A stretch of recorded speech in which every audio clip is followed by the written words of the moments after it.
वाटे हवे। Hi, good afternoon everyone. I am Himanshu Kumre from 6th class. Today I am going to tell about English tense with Marathi meaning. They are very important in English language. Present tense, Vartaman kaal, past tense, Bhutkaal, future tense, Bhavishya. Now sub-lines of tense. There are 4 lines of simple tense.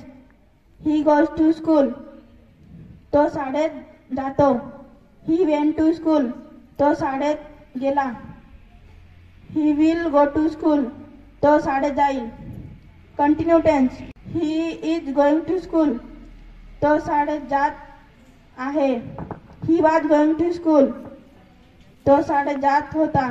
He will be going to school. तो शाळेत जात असेल. Perfect tense. He had gone to school. तो शाळेत गेला आहे. He had gone to school. तो शाळेत गेला होता.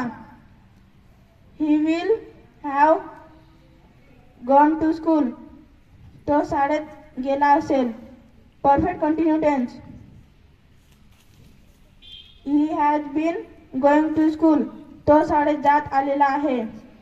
He had been going to school. तो शाळेत जात आलेला होता. He will have been going to school. तो शाळेत जात आलेला असेल. थँक्यू. ती गोड आठवण ते रम्य बालपण आज पुन्हा वाटे हवे.